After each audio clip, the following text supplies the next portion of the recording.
A fogueira estava alta, a sanfona tocava e os homens riam como não riam há meses. Virgulino havia prometido uma noite de festa para o bando e, por algumas horas, pareceu que a promessa estava sendo cumprida.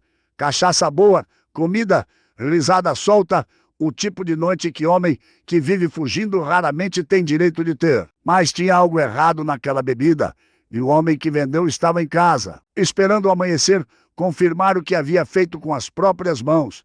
O que ele não sabia é que Virgulino mal havia molhado os lábios. O cangaço pesava não só no couro das cartucheiras, não só no rifle carregado, mas dentro do homem mesmo, naquele lugar que a bala não alcança, mas que o cansaço encontra fácil. Semanas seguidas na caatinga, dormindo de olho aberto, comendo quando dava, correndo quando a polícia apertava. O bando estava no limite daquele jeito silencioso, que é o mais perigoso de todos, porque homem que não fala, o que sente comete erro na hora. Errada, Virgulino viu isso antes de qualquer um e decidiu que ia ter festa. Mandou o bando se arrumar. Escolheu uma cidade pequena chamada Várzea do Juazeiro, conhecida pela melhor cachaça da região, e prometeu uma noite que valesse lembrar. Os homens ouviram aquilo e algo acendeu nos olhos deles que estava apagado há muito tempo. O problema é que, em Várzea do Juazeiro tinha um homem, atrás de um balcão, que havia esperado essa oportunidade por anos. E naquela tarde, enquanto separava as garrafas com um sorriso de comerciante honesto, ele já sabia exatamente o que ia colocar dentro delas. Mas a cachaça que estava sendo separada naquela adega não era só cachaça. Antes de continuar, me conta uma coisa. De onde você está assistindo a isso agora? Pode jogar aqui nos comentários. Juazeiro do Norte, Caruaru, Mossoró, Feira de Santana ou quem sabe lá do Sul, de São Paulo, do Rio ou até de fora do Brasil. Gosto de saber quem está do outro lado ouvindo essas histórias que o sertão guardou por tanto tempo. O cangaço não era só bala e sangue, era também o sol na nuca do meolha, que não dá sombra nem para lagartixa. Era a sede que seca a garganta antes mesmo do cantil. Esvaziar. Era a noite dormida de lado, com o ouvido colado no chão, esperando o barulho de casco de cavalo, que podia ser o fim. Era o cheiro de couro velho misturado com suor de homem que já não lembra direito quando foi a última vez que descansou de verdade. Esse era o dia a dia de quem escolheu ou foi empurrado para dentro do cangaço. E Virgulino sabia de tudo isso melhor do que qualquer. Porque ele não só vivia aquilo, ele era o responsável por cada homem que andava com ele. Tem uma coisa que os livros não contam direito sobre Virgulino. Contam do rifle, contam da mira certeira, contam das batalhas e das fugas pela caatinga, mas não contam que ele era um observador, um homem que lia o bando como outros leem o tempo. Ele olhava para o rosto de cada cangaceiro e sabia, antes de qualquer palavra, o que aquele homem estava sentindo. E naquela semana, o que ele estava vendo não era bom. O bando estava pesado. Não ferido, não doente, mas pesado daquele jeito que não aparece no corpo, aparece nos olhos. Homem olhando para o chão mais do que para o horizonte. Conversa curta, resposta seca, risada que não vinha mais fácil. Tinha gente no grupo que estava há semanas, sem dormir direito, sem comer quente, sem ter um momento sequer que não fosse de tensão ou de marcha. A polícia tinha aumentado a pressão nas últimas semanas.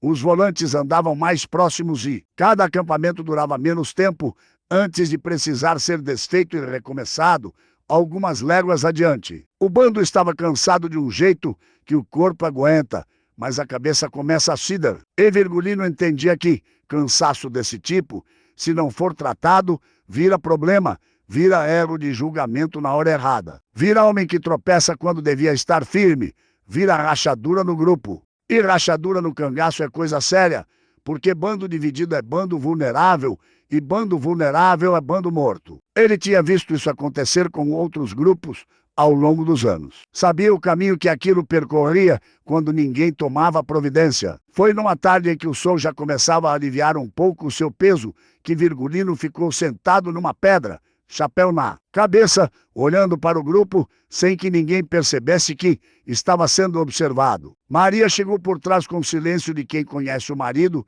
e sabe quando não é hora de falar. Ficou ali do lado, esperando, e ele disse baixo, quase para si mesmo, que o bando precisava respirar, que homem nenhum vive só de guerra, que até o gado mais bravo precisa de água para continuar de pé. Maria não discutiu, ela também via o que ele estava vendo. Talvez visse até antes, com aquele olhar de mulher que percebe as coisas pelas beiradas antes que virem problema. Ela só perguntou o que ele tinha em mente e ele respondeu que ia ser uma festa com sanfona, com comida, com cachaça boa e risada de verdade. Que ia dar ao bando uma noite que valesse lembrar por um bom tempo. A palavra festa não era comum no vocabulário do cangaço. Era quase uma palavra de outro mundo, de gente que tinha endereço fixo e sábado livre. Mas Virgulino acreditava que era exatamente por isso que ela fazia tanta diferença quando acontecia. Porque quando você vive no limite todo dia, uma noite de alívio não é frescura, é combustível. É o que faz o homem acordar no dia seguinte ainda, disposto a continuar. Quando ele anunciou ao bando, a reação foi quase engraçado de ver. Teve um silêncio de 2 segundos, aquele silêncio de quem não entendeu bem, e depois veio o barulho. Gente se cutucando, sorrindo, perguntando se era de verdade. E Virgulino confirmou com aquela voz que não pedia nem explicava, só afirmava. Disse que ia ser naquela semana, que ia ser do jeito certo, e que cada um tinha que aparecer arrumado, porque o cangaço ia festejar como merecia. O bando, que estava pesado e calado há dias, acordou de um jeito diferente. Era quase visível aquela mudança de energia. O peso não sumiu, mas saiu do centro e foi para as bordas por um momento. E foi nesse clima, com o bando animado e a decisão tomada, que Virgulino começou a pensar em onde encontrar a melhor cachaça da região. O nome de Várzea do Juazeiro veio rápido e com ele o nome da adega. O que vinha junto com esse nome, ele ainda não sabia. Várzea do Juazeiro não era uma cidade de fazer barulho no mapa. Era daquelas que existem sem pedir licença, pequena, empoeirada, com rua principal que cabia num olhar só e comércio que fechava antes do sol terminar de descer. O tipo de lugar que quem é de fora passa sem parar e quem é de dentro aprende cedo que a vida ali tem o ritmo da caatinga, devagar, duro e sem muita margem para surpresa. Mas tinha uma coisa que colocava a Várzea do Juazeiro no assunto, quando o assunto era cachaça, a adega de Gilmar. O povo da região falava daquele lugar com aquele respeito manso de quem sabe o que está dizendo. Diziam que a cachaça de lá tinha um gosto que não se achava em outro canto, que as garrafas chegavam de uma destilaria no interior, que poucos conheciam o endereço, e que Gilmar tinha o cuidado de um homem que trata a bebida como ofício sério. Esse tipo de fama viaja pelo sertão de boca em boca, sem precisar de papel ou pregão. E tinha chegado ao bando de Virgulino por mais de uma via ao longo do tempo, quando o nome da adega foi confirmado. Virgulino não perdeu tempo com planejamento longo. Ele não era homem de reunião demorada, deu as coordenadas ao grupo, disse o horário de saída e avisou que quem não estivesse pronto na hora combinada ficava. Ninguém ficou. A marcha até a cidade não era longa, mas o sertão tem o costume de fazer qualquer caminho parecer mais comprido do que é. O sol tinha força no começo da tarde, a poeira subia fina com o passo dos homens e dos animais. E a caatinga ao redor estava naquele estado seco que parece cenário de fim de mundo para quem não é dali, mas que para quem cresceu. Naquele chão é só a paisagem de todo dia. Galho retorcido, mandacaru esticado, pedra clara espalhada, como se alguém tivesse jogado e esquecido. O sertão sendo o sertão, mas o clima dentro do grupo era outro. Tinha uma leveza que não aparecia fazia tempo. Os homens conversavam mais. A voz tinha um tom diferente, menos cuidado, menos vigilância. Alguém começou uma história no meio da marcha, e os outros foram ouvindo e respondendo, e em algum momento virou aquela troca de causos que só acontece quando a guarda baixa um pouco. Maria andava ao lado de Virgulino com um sorriso que aparecia e sumia, daqueles que a pessoa nem percebe que está fazendo. Ele olhava para o bando de vez em quando e via o que queria ver, homens voltando a ser gente por algumas horas. Virgulino andava na frente com aquela postura que era dele, coluna reta, chapéu de couro no ângulo certo, as cartucheiras cruzadas no peito, como se tivesse nascido ali. Quem via de longe não precisava de apresentação. Havia uma autoridade no jeito que ele ocupava um espaço que não era ensaiada e não precisava ser reforçada por palavras. Era só o jeito dele existir, No caminho, passaram por uma família que tocava um jumento carregado na beira da estrada. O homem reconheceu Virgulino e tirou o chapéu sem hesitar, com aquele gesto antigo de respeito que não é medo, é consideração. Virgulino retribuiu com um aceno curto. A mulher ao lado do homem olhou o bando passar e ficou quieta, mas sem o terror que as histórias às vezes pintavam quando falavam de cangaceiro. Em estrada, porque Virgulino tinha essa divisão clara no trato com o povo simples, e o povo simples sabia disso, sabia que não era com eles. Quando Várzea do Juazeiro apareceu no fim da estrada, pequena e quieta como sempre foi, o bando diminuiu o passo naturalmente, não por ordem, mas por aquele instinto coletivo de quem entra em território que não é o seu e sabe que precisa de cuidado. Mesmo quando a intenção é pacífica, a cidade não tinha movimento intenso naquele horário. Há algumas pessoas na calçada, uma ou outra porta aberta, o barulho de dentro das casas chegando abafado pela madeira das janelas fechadas. Quando os moradores perceberam quem estava chegando, o movimento diminuiu ainda mais. Não houve correria, não houve grito, houve aquele silêncio cauteloso de quem entende a situação e decide ficar quieto como a melhor resposta possível. Virgulino não se incomodou com isso. Era o que esperava. Seguiu reto até a adega.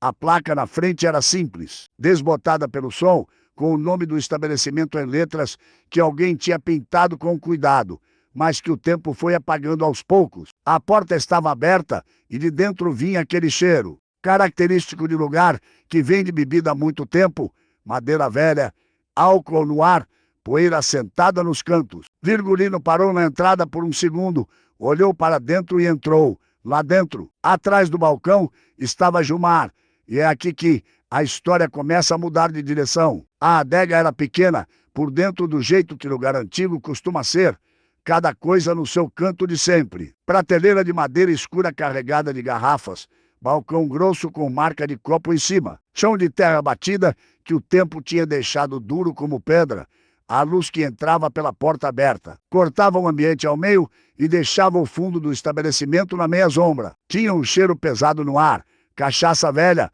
madeira úmida e alguma coisa que não tinha nome, mas que ficava no nariz. Gilmar estava atrás do balcão quando Virgulino entrou. Era um homem de estatura média, ombros curvados de quem passa o dia dobrado sobre alguma coisa, rosto fechado daquele jeito que é cidade. Pequena passa por seriedade, mas que de perto tem outro sabor. Quando viu Virgulino atravessar a porta, alguma coisa passou pelo rosto dele rápido demais. Não era surpresa, não era medo. Era outra coisa que se apagou antes de ter tempo de ser lida direito. E no lugar dessa coisa veio um sorriso contido, educado, o sorriso de quem atende cliente difícil e sabe que não pode mostrar o que está sentindo por dentro. Virgulino chegou ao balcão sem pressa, bateu os dedos na madeira uma vez e disse o que queria com aquela voz direta, que não perguntava, afirmava. Queria o melhor da casa, bastante, que naquela noite o bando ia festejar e que ele pagaria bem pelo serviço. Gilmar ouviu tudo com a cabeça levemente inclinada, o sorriso no lugar, e respondeu que podia providenciar, que tinha justamente o que Virgulino estava procurando, que era para deixar com ele. E foi nesse momento, nessa resposta tranquila demais, nesse jeito manso de falar que não tinha nem tremor nem hesitação, que Virgulino sentiu alguma coisa. Não foi pensamento, não foi conclusão, foi aquele aperto miúdo que nasce no meio do peito de homem que viveu anos lendo situação de perigo. Uma espécie de aviso que o corpo dá antes que a cabeça entenda o motivo. Ele não disse nada. Ficou de pé, olhando Gilmar se movimentar atrás do balcão, separando garrafas, abrindo caixas, manuseando as bebidas com aquela calma de quem sabe o que está fazendo. Os outros cangaceiros que entraram com ele não perceberam nada. Estavam animados, apontando para as garrafas, comentando em voz baixa, já imaginando a noite que estava por vir. Tinha uma energia boa no grupo que era quase palpável. E aquela adega pequena, de repente, parecia o lugar mais importante do sertão. Virgulino deixou os homens conversarem e continuou de olho em Gilmar. O dono da adega não errou em nada.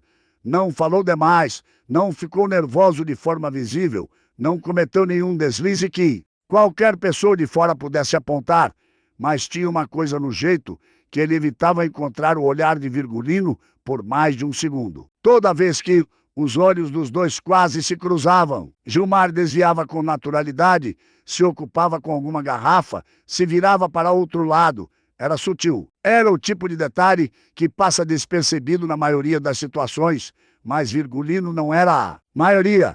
Ele ficou em silêncio enquanto as garrafas eram separadas e embrulhadas. Pagou o que foi pedido sem barganha, pegou o volume e saiu. Do lado de fora, o bando esperava com aquela agitação de criança na véspera de festa. Alguém fez uma piada, outro respondeu e a risada saiu fácil e alta. Virgulino distribuiu as garrafas, montou no animal e olhou uma última vez para a porta da adega. Gilmar estava parado no vão da entrada, braços ao lado do corpo, assistindo o grupo partir.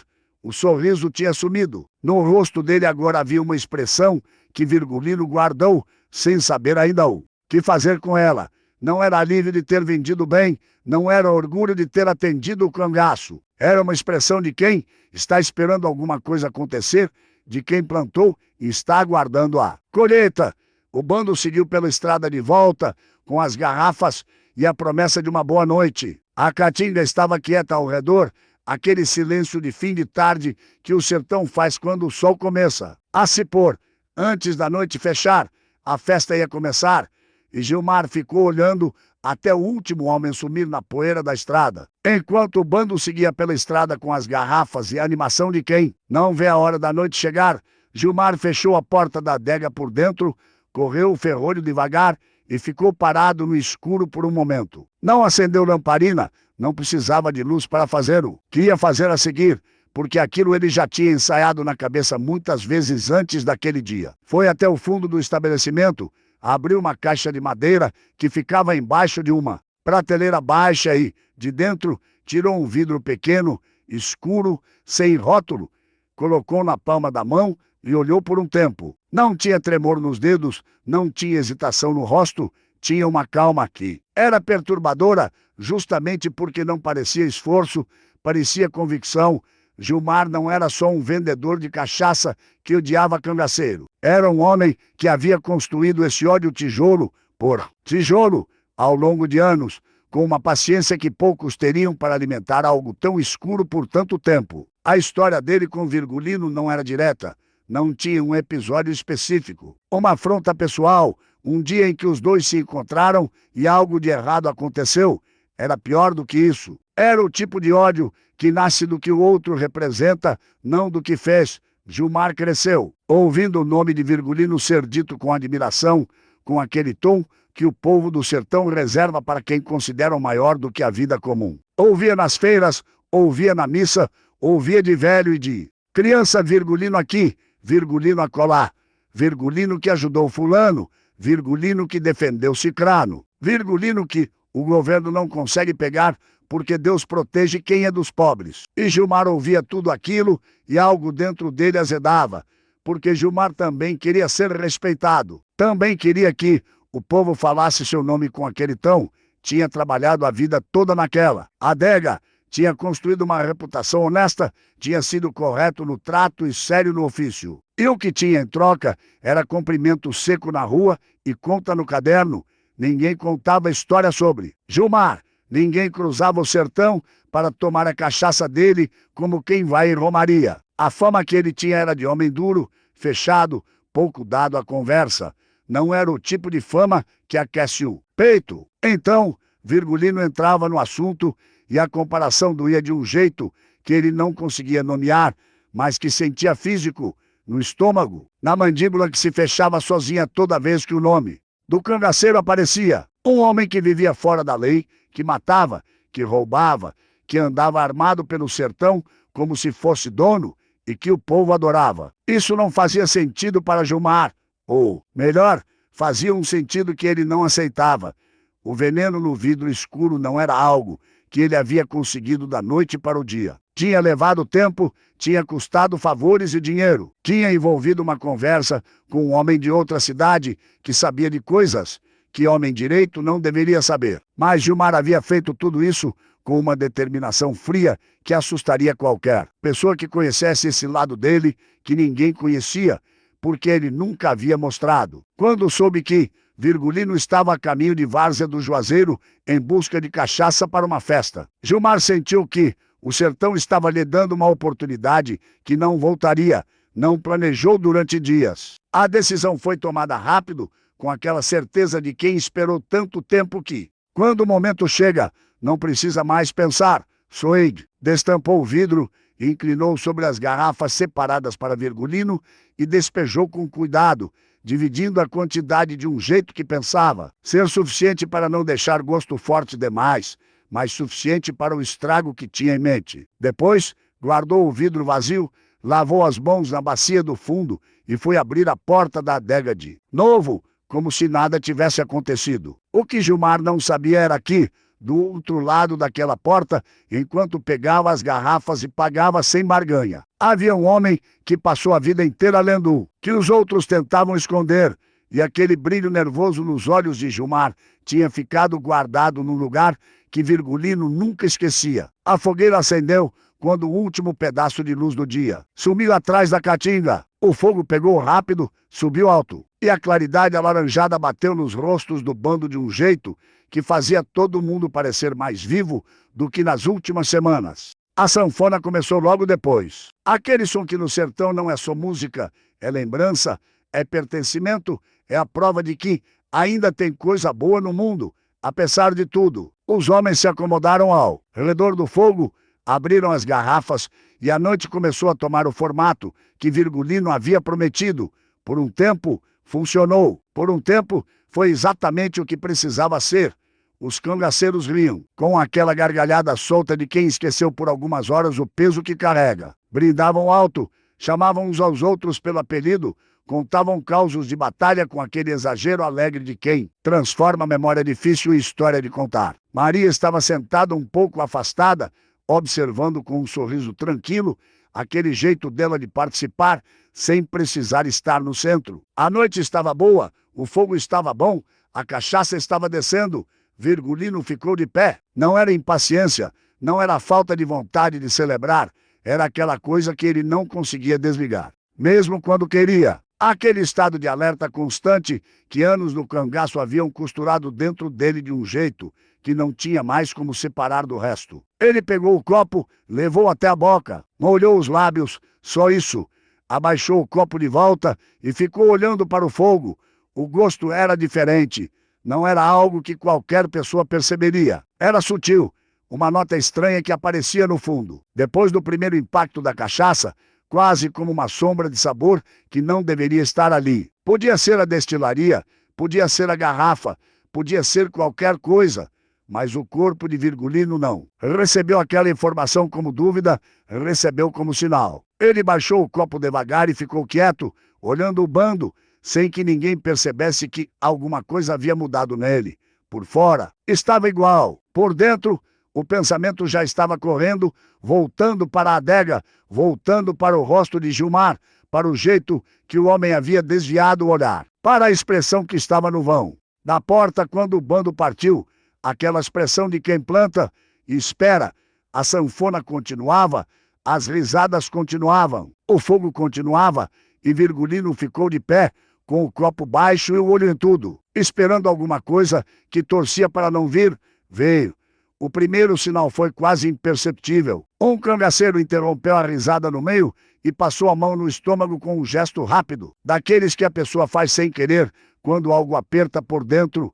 Não disse nada, não chamou atenção, mas Virgulino viu. 30 segundos depois, outro homem do outro lado da fogueira abaixou a cabeça de repente, como se a tontura tivesse chegado sem aviso. O copo que estava na mão dele tombou devagar e a cachaça escorreu pelo chão de terra sem que ele fizesse nada para segurar. Maria percebeu e se levantou. Os olhos dela encontraram os de Virgulino por um segundo, e nesse segundo os dois entenderam a mesma coisa, sem precisar de palavra nenhuma. A sanfona parou sozinha. Quando o músico viu o terceiro homem dobrar o corpo para frente com as mãos no ventre e um gemido baixo que cortou o silêncio de uma forma que nenhuma música teria conseguido, a fogueira seguiu, queimando, alheia a tudo. jogando luz em cima de uma cena que havia começado como celebração e estava virando outra coisa muito mais sombria em questão de minutos. Virgulino não se moveu ainda. Ficou de pé, olhando para o bando que havia confiado nele para escolher aquela noite, naquela cidade, naquela adega. E você, no lugar dele, tendo prometido alegria e entregado aquilo, o que faria a seguir?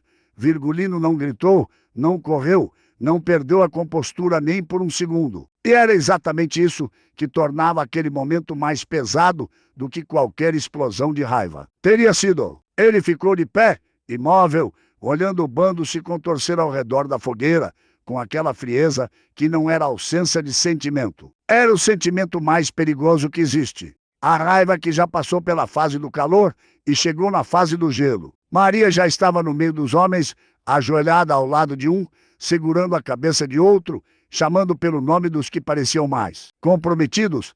Ela não entrou em pânico, nunca entrava. Tinha uma dureza prática nela que complementava Virgulino de um jeito que poucas pessoas entendiam de fora, enquanto ele processava o que havia acontecido e calculava o próximo passo, ela que dava do que precisava ser cuidado. Então, Virgulino chamou dois homens que ainda estavam de pé, os que tinham bebido menos ou que o organismo havia resistido melhor por algum motivo que não cabia explicar naquele momento.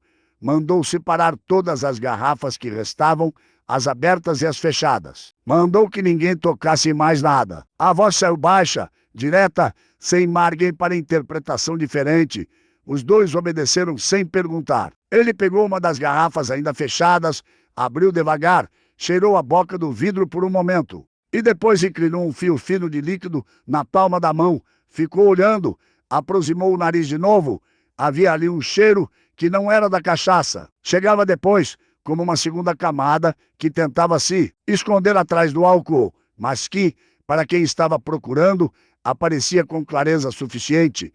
Não precisava ser especialista. Precisava apenas ter o instinto aguçado de quem desconfia do mundo. Por necessidade de sobrevivência, jogou o conteúdo da mão no chão e ficou de pé por um momento, com a garrafa ainda na mão, olhando para o fogo. O rosto de Gilmar voltou com uma precisão que não deixava dúvida, o sorriso contido, o olhar que desviava. A calma de quem já tinha feito o que tinha a fazer, quando Virgulino chegou para buscar as bebidas, a expressão no vão da porta, quando o bando partiu, aquela expressão de quem planta e espera a chuva fazer o serviço. Tudo aquilo que Virgulino havia guardado, sem saber ainda o nome, agora tinha nome, e o nome era a traição premeditada, com veneno e sorriso de homem manso. Ele chamou Maria com um gesto curto. Ela veio, limpando as mãos no pano que trazia, e ele mostrou a garrafa sem dizer nada. Ela cheirou, entendeu, fechou os olhos por um segundo e abriu de novo com aquela expressão que ela tinha quando a situação era grave, mas o choro não era a opção. Perguntou pelos homens. Ele disse que precisava que ela cuidasse de todos, que usasse o que soubesse, que chamasse quem precisasse chamar da região, se fosse necessário, mas que ninguém morreria naquela noite se ela pudesse evitar. Maria assentiu e voltou para o meio dos homens, sem mais palavra.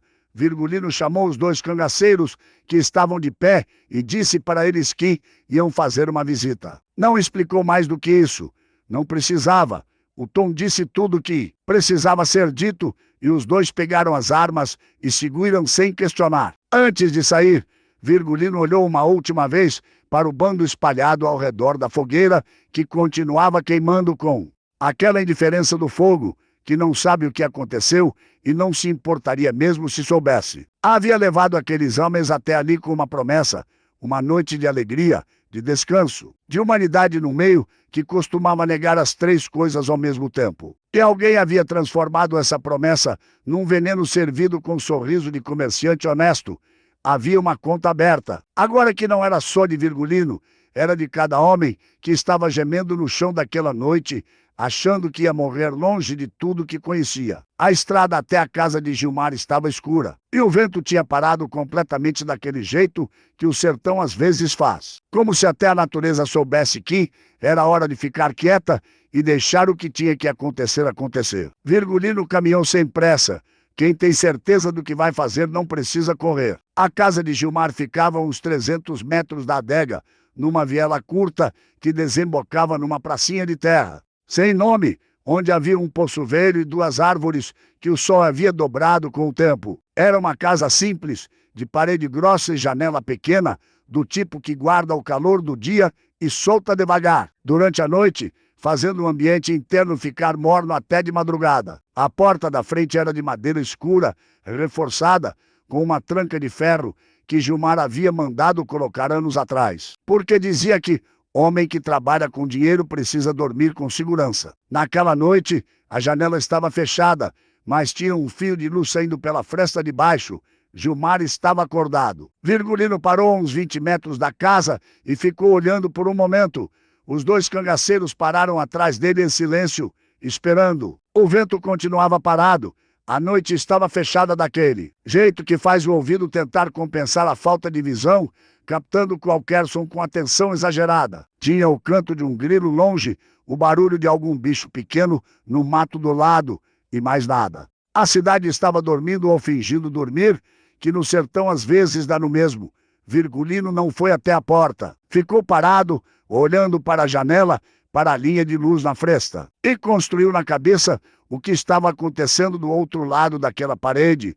Gilmar estava acordado porque não conseguia dormir ainda. Não por remorso, esse tipo de homem não funciona assim. Estava acordado pela espera, pelo mesmo motivo que ficou na porta da adega vendo o bando partir com as garrafas envenenadas. Era um homem que havia plantado algo e queria acompanhar de longe o resultado, mesmo sem ter como ver, mesmo sem ter como saber se havia funcionado. Era a ansiedade de quem apostou tudo numa jogada e fica acordado esperando o amanhecer confirmar. O que Gilmar não havia calculado era a velocidade. Tinha imaginado que a noite toda se passaria antes de qualquer consequência chegar até ele, se é que chegaria. Tinha imaginado que ou Virgulino estaria morto, ou o bando estaria tão comprometido que não haveria condição de reação rápida. Tinha imaginado muita coisa naquela cabeça fechada dele, mas não tinha imaginado que Virgulino mal havia molhado os lábios. Não tinha imaginado que o homem que ele tentou matar era exatamente o tipo de homem que sobrevive justamente porque desconfia do mundo antes de qualquer prova concreta. Virgulino caminhou até a porta, não bateu. Chegou na madeira, colocou a mão espalmada e empurrou com o ombro numa pancada curta e seca, que não era força bruta, era técnica. A tranca de ferro cedeu com um estouro que rasgou o silêncio da viela e a porta abriu para dentro com aquele movimento brusco de coisa que foi forçada além do que foi feita para suportar. Gilmar estava sentado numa cadeira de madeira ao lado de uma mesa pequena, com um copo na frente e uma lamparina acesa do lado. Quando a porta explodiu para dentro, ele se levantou tão rápido que a cadeira caiu para trás e o copo tombou, derramando na mesa e escorrendo pela beira. O rosto dele passou por 3 expressões em menos de 2 segundos: susto, reconhecimento e medo. Nessa ordem, e o medo foi o que ficou. Virgulino entrou. Sem pressa, os 2 cangaceiros ficaram na porta. Ele olhou para Gilmar de cima a baixo com aquela expressão que não tinha raiva aparente. E era exatamente por isso que era assustadora. Raiva grita, raiva gesticula, raiva dá sinal do que vai acontecer. O que estava no rosto de Virgulino naquele momento não dava sinal nenhum. E a ausência de sinal é o tipo de coisa que paralisa. Gilmar abriu a boca, saiu um som que não chegou a ser palavra. Virgulino atravessou o cômodo em 4 passos, pegou o homem pelo braço com uma firmeza que não precisava de violência exagerada para comunicar que não havia saída, e começou a caminhar de volta para a porta, arrastando Gilmar junto. O homem tropeçou na própria cadeira caída, quase foi ao chão, se segurou no braço do próprio algoz, por instinto, e depois soltou, como se a mão tivesse queimado. Do lado de fora, o ar da noite bateu nos 2. Gilmar olhou para a rua escura, para a pracinha vazia, para o poço sem ninguém, e entendeu que não havia testemunha, não havia socorro, não havia nada entre ele e o que estava vindo além das suas próprias palavras. Começou a falar, saiu um fiapo de voz primeiro, depois foi crescendo, misturando explicação com desculpa, com promessa, num fluxo desesperado que não tinha coerência nem começo definido. Era só o barulho de um homem que percebe tarde demais que o plano que parecia sólido tinha uma falha do tamanho do sertão. Virgulino não respondeu nada, segurou o braço e caminhou. A adega ficava a 300 metros. O caminho foi feito em silêncio de um lado e em súplica do outro. Cada passo de Gilmar no chão de terra batida soava diferente, pesado, arrastado. Como se o corpo soubesse antes da cabeça o que estava esperando na chegada. A adega apareceu na escuridão, fechada, quieta, sem saber ainda que, naquela noite, seria o cenário do acerto de uma conta que Gilmar havia aberto com um sorriso de homem honesto e servido com veneno de homem covarde. Antes do galo cantar, aquela conta estaria encerrada. A adega estava fechada e escura quando Virgulino parou na frente dela, com Gilmar ainda preso pelo braço. O silêncio da rua era total, daquele jeito que cidade pequena fica de madrugada, quando até os cachorros recolhem e o mundo parece menor. As casas ao redor tinham janelas fechadas, mas Virgulino sabia, e qualquer um que conhecesse o sertão sabia, que janela fechada não significa olho fechado. O povo estava acordado atrás daquela madeira, ouvindo, esperando, sem coragem de aparecer e sem condição de não saber o que estava acontecendo. Gilmar tentou falar de novo. A voz saiu quebrada, misturando o nome de Deus com promessa de dinheiro, conjura de que havia sido um erro, com explicação que não se sustentava nem no primeiro segundo. Virgulino não olhou para ele enquanto falava. Ficou de frente para a adega, olhando para a porta fechada, para o letreiro desbotado, para as garrafas que se enxergavam vagamente pela fresta da janela. Deixou Gilmar falar até a voz começar a falhar de tanto desespero, e só então virou o rosto na direção do homem, sem expressão nenhuma. E disse uma coisa só, disse que o problema de Gilmar não era ter ódio, era ter achado que podia esconder. Depois disso, não teve mais conversa. Mandou um dos cangaceiros buscar o que precisava. O homem voltou em menos de 2 minutos e Virgulino pegou, foi até a porta da adega e começou o trabalho com aquela mesma calma com que havia feito tudo desde que saiu do acampamento. Não havia fúria no gesto, não havia teatralidade. Era metódico, quase silencioso, como alguém cumprindo uma tarefa que entende como necessária e não sente necessidade de explicar para ninguém. O fogo pegou pelo lado de baixo da porta. Primeiro, depois subiu pela madeira velha com uma velocidade que mostrava o quanto aquela estrutura estava seca por dentro. A chama cresceu rápido, alaranjada e alta, e o calor chegou na cara dos 2 em segundos. As garrafas lá dentro começaram a estourar uma a uma com aquele barulho seco que o fogo faz quando encontra vidro. E cada estouro soava como pontuação numa história que estava sendo encerrada sem apelação. Gilmar estava de joelhos no chão da rua. Não havia sido empurrado, havia dobrado sozinho. Daquele jeito que o corpo cede quando o medo passa de um certo ponto e as pernas não sustentam mais a postura de homem de pé. Chorava e implorava ao mesmo tempo. Chamava santo, chamava nome de gente que não estava ali. Dizia que tinha família, que tinha feito errado, mas que merecia chance. A voz dele se misturava com o barulho do fogo e sumia pequena, sem peso, sem o menor poder de mudar o que estava acontecendo. Virgulino ficou de pé, assistindo à adega queimar com as mãos ao lado do corpo e o chapéu no lugar de sempre. As janelas das casas ao redor continuaram fechadas. Ninguém saiu, ninguém gritou, ninguém chamou por nada. A cidade inteira ficou quieta com aquela quietude de quem entende que há momentos em que o silêncio é a única resposta sensata.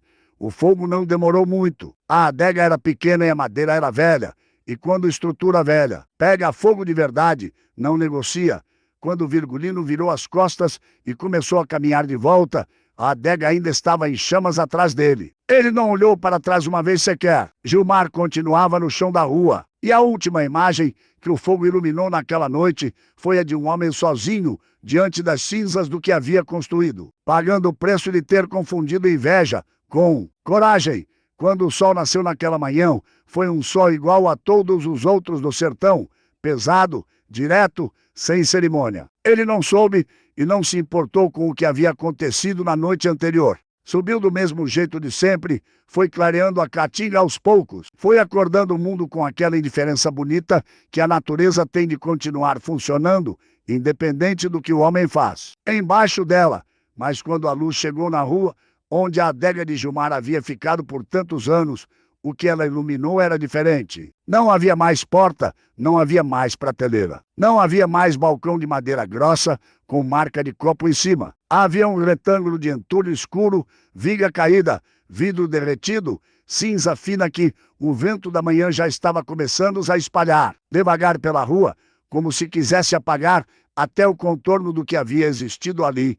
O cheiro de queimado estava no ar e ia ficar por dias. Os primeiros moradores que saíram de casa naquela manhã pararam na calçada e ficaram olhando para o monte de cinza sem dizer nada por um bom tempo. Não era surpresa exatamente, porque o fogo e o barulho da noite anterior haviam chegado pelos muros e pelas frestas das janelas fechadas até os ouvidos de todo mundo na cidade. Ver de dia, com o som em cima, era diferente de ouvir de noite, com a cabeça enfiada no travesseiro, fingindo que não estava. Escutando, de dia, não tinha como negar que aquilo havia acontecido de verdade.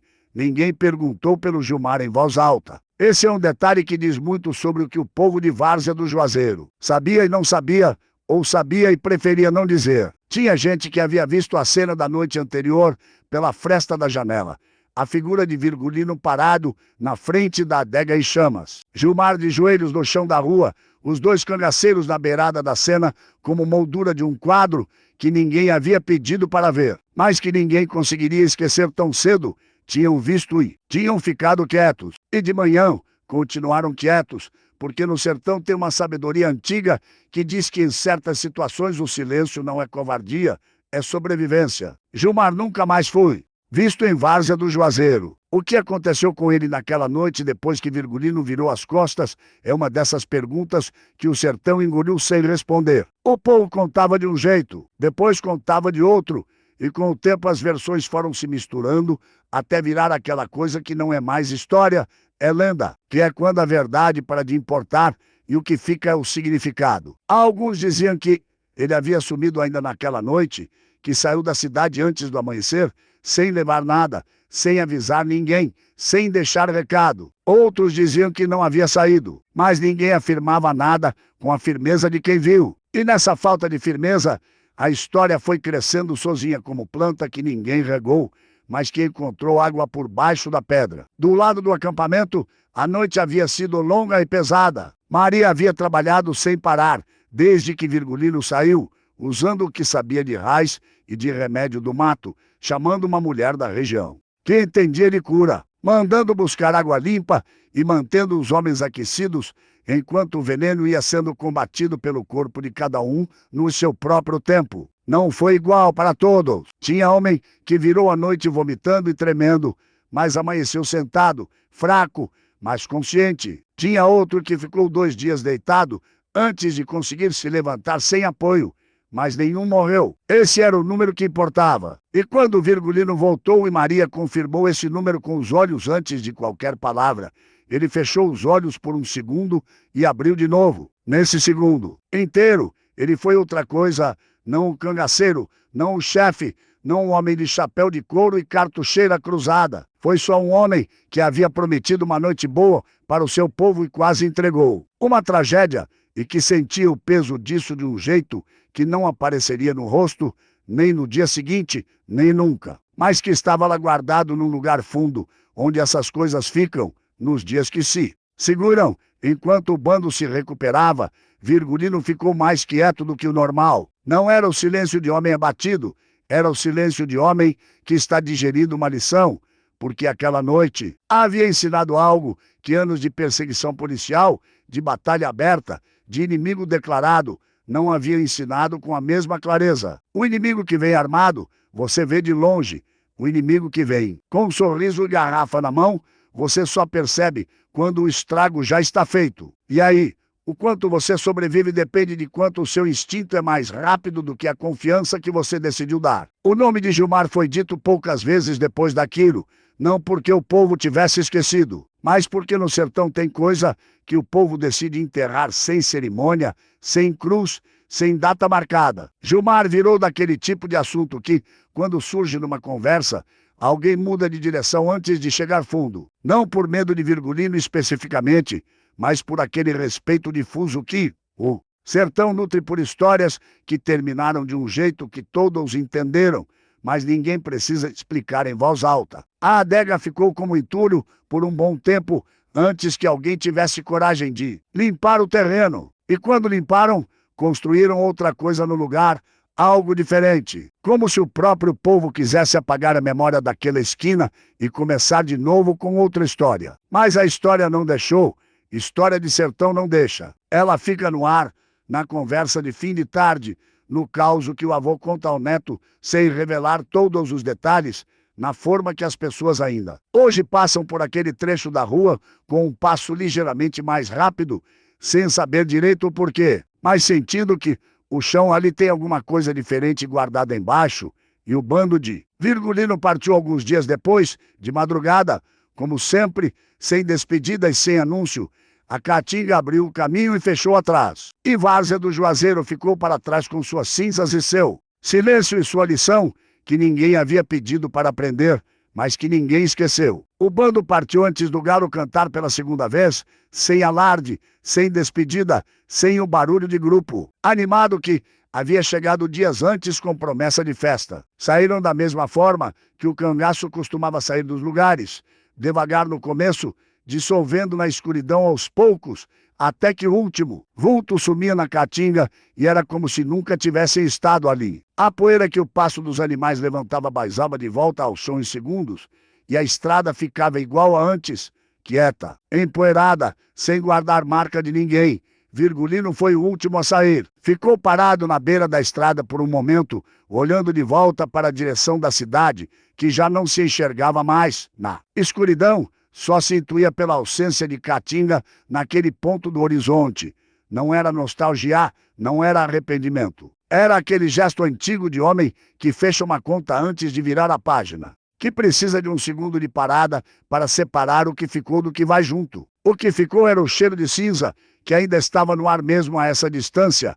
O que ia junto era a lição. Ele virou o animal e entrou na caatinga. Nos dias seguintes, enquanto o bando caminhava e os homens iam se recuperando um a um, houve pouca conversa sobre o que havia acontecido. Não era tabu, não era proibição, era aquele silêncio natural de quem passou por algo pesado e precisa de tempo antes de transformar experiência em palavra. Os que haviam sido mais afetados pelo veneno andavam mais quietos, mas dentro de si, com aquele olhar de quem chegou perto de uma borda que não queria chegar e ainda está processando o quão perto havia chegado. Maria andava ao lado de Virgulino, como sempre, mas com uma proximidade diferente nesses dias, daquele jeito que só quem divide cama e perigo com alguém entende, uma atenção extra, um olhar que checava sem ser óbvio, uma mão que tocava o braço dele de passagem, como se precisasse confirmar que estava ali. Ele deixava sem comentar, porque sabia o que era aquilo e sabia que ela precisava tanto quanto ele. Só demonstrava de forma diferente. Numa tarde, quando o grupo parou para descansar, na sombra rara de um juazeiro velho que havia sobrado sozinho no meio da caatinga aberta, Virgulino reuniu os homens. Não foi discurso, não foi sermão, não foi aquele tipo de fala que chefe dá quando quer marcar território ou reforçar autoridade. Foi conversa curta, direta, sem enfeite. Disse que o que havia acontecido em Várzea do Juazeiro não era motivo de vergonha para ninguém do bando, que homem que aceita bebida de mão amiga não é ingênuo, é humano. Que a ingenuidade havia sido dele por ter levado o grupo a um lugar sem ter confirmado o que o instinto estava dizendo desde o balcão. Disse isso sem drama, sem se flagelar, com aquela honestidade seca de quem assume erro. Porque assumir erro é o que homem de verdade faz, não porque precise de absolvição. Os cangaceiros ouviram em silêncio. Tinha rosto que mudou de expressão quando ele disse aquilo, não de surpresa, mas daquele jeito que muda quando você ouve alguém falar uma verdade que você já sabia, mas não esperava que fosse dita em voz alta. Tinha homem ali que havia seguido Virgulino por anos e nunca havia ouvido ele assumir erro com essa clareza. Não porque ele não assumisse, mas porque as situações anteriores nunca haviam exigido isso de frente, assim, com todos juntos. Depois que falou, ficou quieto por um momento e então disse a última coisa. Disse que festa ia ter outra vez, que aquela noite não havia roubado a ideia, só havia adiado. Que homem que deixa de celebrar por causa de traidor, está deixando o traidor vencer duas vezes. Uma com o veneno e outra com o medo que fica depois. Que quando o bando estivesse inteiro de novo, quando os últimos que ainda se recuperavam estivessem de pé, ia ter sanfona, ia ter comida, ia ter cachaça boa, mas dessa vez escolhida por ele pessoalmente, aberta por ele pessoalmente, provada por ele pessoalmente, antes de chegar na mão de qualquer um. Teve um riso que começou num canto e foi se espalhando devagar, aquele tipo de riso que não é de humor exatamente, é de alívio, é de reconhecimento. É de grupo que passou por coisa pesada junto e está do outro lado ainda junto. E Virgulino deixou o riso correr sem apressar e sem cortar. O nome de Gilmar não foi dito naquela conversa, não precisava. A história havia sido contada pelo fogo, pelas cinzas, pelo silêncio de uma cidade que acordou numa manhã e entendeu, sem precisar de explicação, o que acontece quando alguém atravessa certos limites. O sertão tem essa forma de guardar lição que a cidade escrita não tem. A cidade escreve em papel, cataloga, arquiva, e com o tempo o papel amarela e a tinta some e precisa ser recontada para não morrer. O sertão escreve no povo, escreve no jeito que uma rua fica depois. De certa noite, escreve no passo ligeiramente mais rápido de quem passa num certo trecho sem saber direito o porquê. Escreve na história que o avô conta incompleta, porque os detalhes que ficaram de fora são exatamente os que não precisam ser ditos para quem é dali. Várzea do Juazeiro guardou aquela história dessa forma. Não em livro, não em placa, não em data comemorativa. Guardou no ar, na memória coletiva que passa de geração em geração, sem precisar de cerimônia. Naquele saber silencioso de que o cangaço não era só bala e perseguição, era também código, era também limite. E que quem confundia a hospitalidade forçada pela presença armada com uma oportunidade de traição, estava calculando muito mal o custo do erro. E Virgulino seguiu pela caatinga com o bando atrás. O chapéu no lugar de sempre, as cartucheiras cruzadas no peito, o sol batendo igual em todo mundo, sem distinção. A história de Várzea do Juazeiro ficou para trás na poeira da estrada. Mas a lição foi junto, guardada no único lugar onde Virgulino guardava as coisas que realmente importavam. Fundo, quieto e pronto para ser usado na próxima vez que um sorriso parecesse manso demais. Para ser verdade, é assim que o sertão ensina, não com livro, não com escola, não com discurso bonito. Ensina com fogo, com silêncio e com a memória que o povo carrega sem precisar escrever em lugar nenhum. Se você chegou até aqui, você já sabe que essa história não é só sobre Virgulino. É sobre o que acontece quando alguém subestima quem está na frente. É sobre o preço da inveja mal guardada. Prendeu do começo ao fim? Me faz um favor simples. Deixa o like aqui. Não custa nada e ajuda demais este canal a continuar trazendo essas histórias que o sertão guardou por tanto tempo. Se você ainda não está inscrito, se inscreve agora e ativa o sininho, porque tem muito mais história a ser vindo por aí. E antes de fechar o vídeo, me conta uma coisa nos comentários. De onde você assistiu a isso hoje? Pode ser Petrolina, Campina Grande, Sobral ou lá do Sul, do Sudeste, de fora do Brasil. Gosto de saber quem está do outro lado ouvindo essas histórias. Te espero no próximo.